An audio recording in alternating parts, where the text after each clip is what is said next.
Welcome to Countywide. I'm Paul David. As always, it's great to have you in studio today. We're going to be talking about the Hassayampa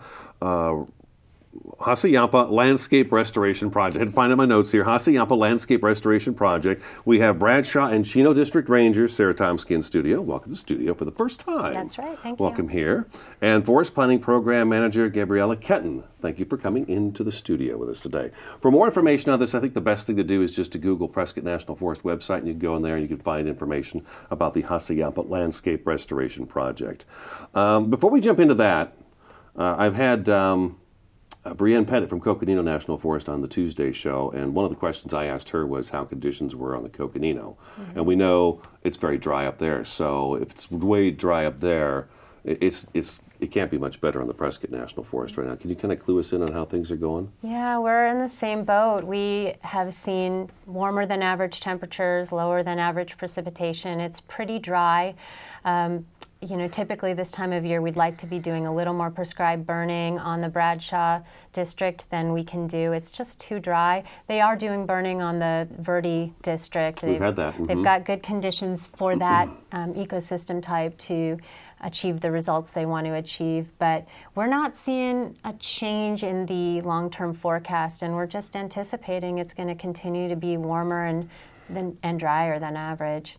Let me ask you this, are we gearing up for what, because I'm starting to hear it more and more now in the news. The governor even yesterday was announcing that, okay, we got to get more funding with the legislature to educate the public and the prevention measures, because we're coming up on that. So are we seeing things kind of ramping up a little earlier this year in terms of being prepared? I would say conversations are starting earlier than they typically would about severity, about going into restrictions. That I don't know that we're close to pushing any buttons on that, but those conversations are definitely starting. Our resources for our firefighting, that we are planning on bringing those on at the same time, but we always have full-time employees. Our permanent employees are now on, so we're ready if we need to be ready, but we're definitely starting to talk a little bit sooner than we would. Okay, all right. Let's move on to the Hassayampa, because this is an area.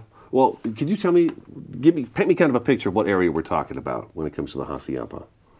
Well, it's predominantly the area that's south of the town of Prescott, city of Prescott, and a bit to the west, surrounding that area and going on down, you know, past Crown King. So it's a very large landscape area. Covers a lot of different vegetation types. There are a lot of small communities scattered through there, like the community of Walker and Crown King, and it's 250,000 acres, and that's a big chunk of land. It is, and it definitely extends to the eastern, western, and southern boundaries of the Bradshaw district, and so it also touches the communities of Mayer and Dewey Humboldt, as well as Wilhoit, in addition to the communities mentioned by. And you mentioned the different ecosystems too. So we'll be starting out with pines, getting down to chaparral and then grasslands. But there's not as much grasslands in that project area. We are analyzing for restoration on the Chino district, which has a significantly larger proportion of grasslands. So, but in the Hassayampa project, it's a lot of chaparral and pine type. And that's what it is mostly. There's a little bit also of you know, Sonoran Desert, but we don't do any vegetation management in that area. We try to keep fire from spreading into those areas because they're not fire-adapted systems. Okay, so what is the Hassayampa Landscape Restoration Project? We know it's about 250,000 acres, but what are we looking to do here with all that acreage? Yeah, a lot of stuff. So I would say the overall goal for the project is to return fire to the natural role it plays in that ecosystem. Certainly plays a slightly different role in chaparral versus pine type, but we also want to do habitat restoration.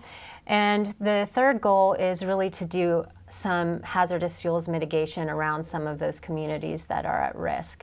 But we're looking, for the most part, in the pine types, we do plan to do some mechanical treatments, both hand thinning as well as having some larger equipment go in and remove some of the overly dense forest there and restore that to a more appropriate density for that habitat. It does support things like the Mexican spotted owl. So we're concerned about the health of the pine type there.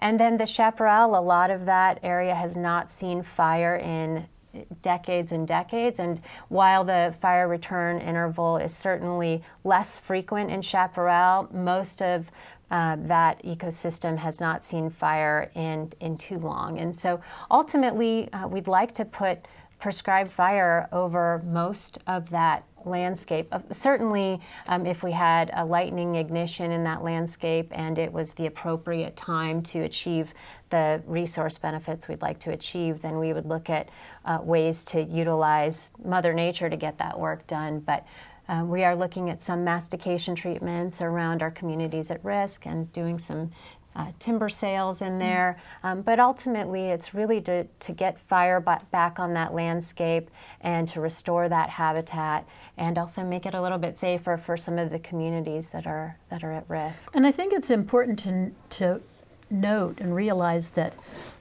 getting fire back on the ecosystem is not a one-time thing. Yeah. So they may go out and masticate, or they may just go out and do some prescribed fire. Usually they'll do some thinning first so that the fire isn't too severe.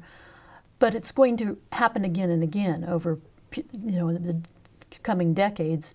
People can just expect that we will be having prescribed fires or having natural ignitions that we'll look at using to achieve those conditions to keep the vegetation in the kind of healthy condition that it needs to be, with fire playing its natural role. Yeah. We're kind of seeing that across the forest right now, aren't we? Where it's like it's time to play catch up because we spent so many years not doing anything with it. Right. Now it's time to kind of thin that out. And I think when we talk about chaparral, one thing pops in. Last year's fire near Mayer was chaparral, Yep. and I remember doing stories about it being very old chaparral and very big stands of this dry, volatile, explosive chaparral, where we watched that fire go from being this small fire to just this explosive fire in less than 24 hours, if I remember right. I mean, it was out there burning, and then all of a sudden we've got evacuations going on because it started racing so fast. So we're talking about this kind of chaparral, aren't we? That's really ancient. Yeah, and so we did not have any record of fire history in the location where the Goodwin fire was, and so I think our records went back 40 years, so we know that it was probably at least 45, maybe 50 years in some parts of the area that was burned by the Goodwin fire. And it definitely did not help that we had had record high temperatures for a week or more prior to that, and it was not lightning caused as far as we're understanding. We haven't seen the official investigation of that, but there hadn't been lightning in the area for, I think, 20 days prior. And so it did burn much hotter than it would have if fire wanted to. Yeah, if fire had not been excluded from that area. And so that's one thing that we are trying to get ahead of. We want to be able to burn in that type of ecosystem when it's going to have a more appropriate response. And you know, chaparral does grow back pretty quickly, and in much of the footprint of the Goodwin fire, we're seeing regrowth already, and it will grow fairly quickly, but at that point, it's more palatable to the wildlife and the both you know, the livestock animals that are in there, as well as deer, and it's also less prone to burn so hot and so quickly. So that's what we'd like to achieve eventually, is that healthier chaparral. All right, we're going to come back and talk some more. We got to take a break, okay? Sounds good. We're talking with the Prescott National Forest today about the Hassayampa Landscape Restoration Project. Public comments are due by February 9th. Stick around. Countywide back in just a couple minutes.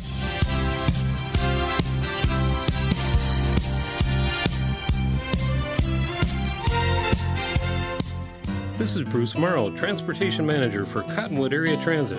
Remember, we cover the entire Verde Valley and Sedona. Cottonwood Area Transit has you covered wherever you want to ride in the Verde Valley, all day, every day. Take Cottonwood Area Transit through Clarkdale, Verde Village, and from 26 locations in Cottonwood. With Verde Links, it's a quick and easy trip to Sedona every day. Don't forget our connectors to Camp Verde. Visit cottonwoodaz.gov for Cottonwood Area Transit and take a seat. Let's go ride. The Q102.9 plays all the hits. Yo, what's going on? This is Drizzy Drake. Ariana Grande. Maroon 5. This is Rihanna. I'm Shawn Mendes. Hey, it's Bruno Mars. Ed Sheeran. What's up, guys? It's Justin Bieber. You're listening to The Weeknd. Start your day with Brian James in the morning. You'll get at least 10 songs in a row during your ride home with Julie Page. Zach Sang Show. Catch the Zach Sang Show weeknights 7 to midnight. And Kelly Fox weekends on your home for hit music. The Q102.9 and 104.9 in Prescott and Cottonwood. There are people who struggle with addiction and homelessness. Sometimes it may feel like there is nothing we can do to help. But there is. You can make a tax-deductible donation and help those in need transition away from homelessness. When you give someone a handout, you could actually be supporting an addiction. A better life starts with better health, especially for those living in the streets. Support solutions, not addictions. You can make a difference. Visit cottonwoodcares.com. So, I'm kind of new here, but I've noticed a trend. My human does this funny thing where she goes around and gets all my toys, and then she hides them in that basket by the door. You know, but it's always the same basket, and it's always in the same place. And then she acts so surprised when I find them, but, you know, she's putting them in the same basket. Again. It's like, hello, that's where you put it last time. You were the worst at hide and go seek.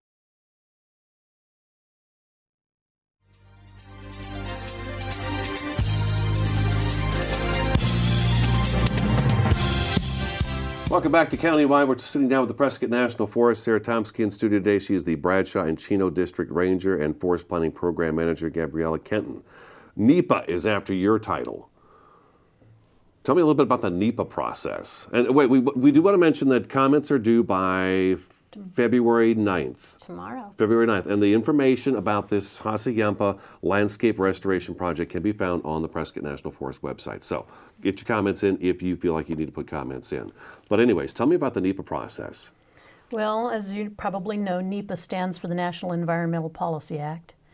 And it's a process that helps decision makers like Sarah understand what are the repercussions, what are the possible trade-offs, what are the impacts of the activities that we're proposing, short-term and long-term, and how they combine with the impacts of other activities, whether it's something that we're doing, whether it's a past fire, or whether it's something that another agency or private party is doing in the same area, where those effects might combine to have a greater impact. Okay.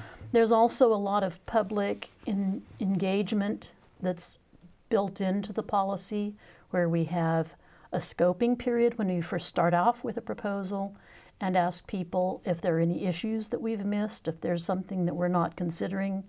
It's before we really have a firm proposal, we say we're thinking about doing this. What do you think about it? Do you have any issues? What are the topics? After that, we refine the proposed action and put together a draft or preliminary assessment, whether it's an environmental analysis or an environmental impact statement.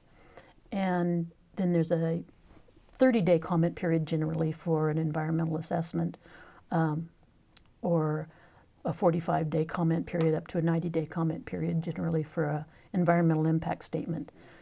And that gives the public another chance to really look at what's being proposed and look at the specialists' analysis of what are the impacts, short and long term, what are the cumulative impacts, and what are the trade-offs. Generally speaking, if we're doing an environmental assessment, we think there are no really significant negative impacts. And there may be some short-term negative impacts, but they're not going to be really great, and they're going to be, go away pretty quickly. Where are we at with the Hassayampa? What stage are we at? Are we almost there where it's like it's time to get started and do the job? Or so, as you said, the comment period and this is a 30-day comment period on the draft or preliminary environmental assessment, ends tomorrow. And once that comment period ends, we will take all of the comments that have been submitted and go through them and determine if there's anything really important that we need to reconsider, clarify, if we need to make adjustments to the proposed action, if we need to do any other mitigations. we don't change the project greatly after comments, because then the people haven't had a chance to comment on this very drastically different proposal. But we make tweaks to make adjustments if somebody brings up something that we could do better or clarify, answer questions or whatever. And it also gives the people who comment a standing to file an objection. So if they feel that their concern hasn't been addressed adequately, that there's something that we're really doing wrong and we can't resolve it after the or before the decision is made, then we have an objection period, and they can file an objection. They have to have commented either during scoping or that 30-day comment period to have standing to file an objection. That makes sense. That makes sense. So what is the overall goal to get the Hassayampa project underway? From a time frame standpoint? In terms of, yeah, okay, we're done with this, we've come up with this plan, public outreach has all been taken care of, and this is the final plan. When would Prescott National Forest actually like to implement it and get started on it? Right. So we're likely to start seeing opportunities to implement next calendar year. Some of the delay between a decision, which will be this year, and implementation is the planning process. We've already started planning. Certainly it would be pre-decisional to put too many things in motion at this point, but we need to still do surveys on the ground for places where there may be impacts to cultural resources. But we would like to start implementing next year and certainly by 2020.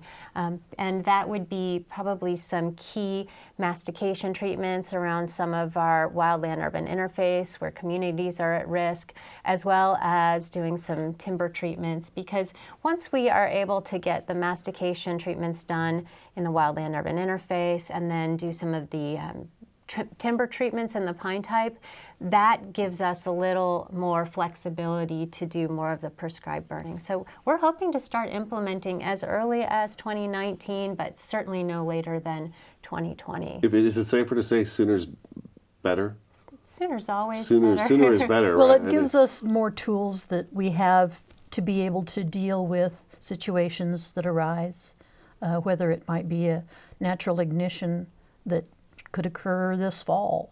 Right. I would say that the biggest thing to understand in terms of implementation is that not only will we have 250,000 acres in the Chino restoration project that we could be implementing, in the Hassayampa project, but we're also analyzing about 500,000 acres in the Chino Ranger District, right. And that will be ready for implementation around the same time. We have 55,000 acres already in the Prescott Basin that we can be implementing and are implementing now. And then on the Verde District, we have Agua Fria.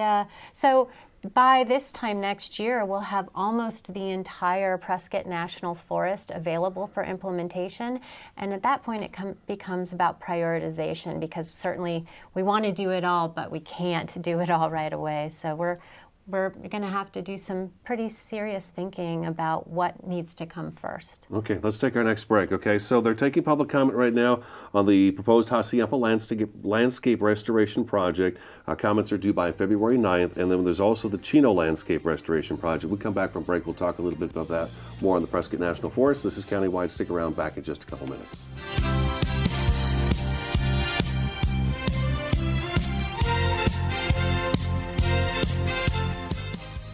Listen to me. I am captain of the track team. And if I'm late, she doesn't really think she's going to get out of here, does she? Be nice. She's new. Hello, is anyone there? Ugh! Wow. Even from our standards, you look awful. Oh, sweetie, what happened? Me? My friend Becky got to talk to this super cute boy, and I tried to act like I wasn't jealous, but I so totally was. And then out of nowhere, this concrete barrier just popped up. Maybe it was a semi. You mean you were driving? Yeah. I mean, I know the whole eyes on the road thing, but this was a super important text. Maybe you have to know, Becky. Texting? Great. But it was only like 5 seconds, and I'm a really, really fast texter, so it wasn't even a big deal. Actually, has she texted me back yet? Wow, I get like no bars in this place. I wonder if they have Wi-Fi here.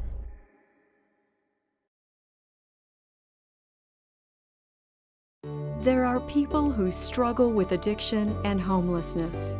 Sometimes it may feel like there is nothing we can do to help. But there is. You can make a tax-deductible donation and help those in need transition away from homelessness. When you give someone a handout, you could actually be supporting an addiction. A better life starts with better health, especially for those living in the streets. Support solutions, not addictions. You can make a difference. Visit cottonwoodcares.com.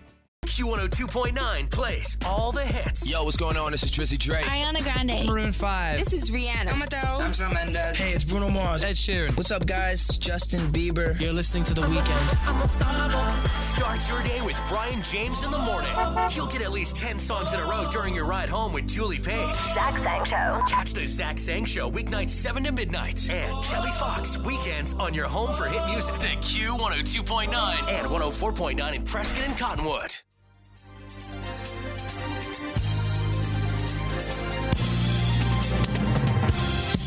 Welcome back to Countywide. We've just got a few minutes left in the program. You've heard Sarah mention it a couple of times. We've been talking about the Hassayampa Landscape Restoration Project. Again, comments are due by February 9th. All this information is on the Prescott National Forest website. But then you mentioned there's also a Chino Landscape Restoration Project. Where are we at with that? We are just a little bit behind the Hassayampa project in terms of timeline, and so the comment period that ends tomorrow for Hassayampa is actually beginning tomorrow for the Chino Landscape Restoration Project. It's published in today's Daily Courier. If you wanted to look at public notices, you could be directed to that website, but that's a 500,000 acre restoration project on the Chino Valley Ranger District. The main goals are watershed restoration, habitat restoration. There's a lot of grasslands in there and antelope habitat in particular, as well as returning fire to its natural role in the ecosystem there. So comment period begins tomorrow, and it'll have 30 days to provide comments for that. So just right behind the Hassayampa. We got like 2 minutes left. Is it safe to say that once these are said and done, the top priorities are going to be, I want to say that what I'm seeing recently is that Prescott sits here, that it's time to get everything all the way around, get a buffer zone. Because we've talked a lot about that too, where some of these communities, like Yarnell last year, they had gotten some money and they cleared out this nice swath of land when the fire came over the hill and almost got to Yarnell again. This landscape gave the firefighters some place to stand and fight the fire and stop it right where it was and turn it in a different direction. I would think that the communities are probably the top priority. Absolutely, but I would also say that in the Hassayampa project, one of our top priorities to protect the community is in some of the pine type in the Walker area. And if we restore that, not only do we protect the communities that are threatened, but there's also Mexican spotted owl habitat that's also at great risk from an uncharacteristic wildfire. So it certainly will provide protection for the communities as well as for Mexican spotted owl. So, but yes, we're going to be prioritizing around communities, and then once we do that, we can move into larger scale prescribed burns in chaparral without as much concern about potential hazardous impacts to the community. So that means you're going to be back here in about a year to tell us what the priorities are and nail them all out and figure out what those are, right? Okay, Sarah, thank you so much for coming in. Yeah, pleasure. Gabrielle, thank you for coming in. It was great having you guys in studio. Again, that's with the Prescott National Forest. Comments are due by February 9th for the Hassayampa Landscape Restoration Project, and then comments begin for the Chino Landscape Restoration Project. That's today's Countywide. Thanks for watching and listening, and we'll talk to you again next time.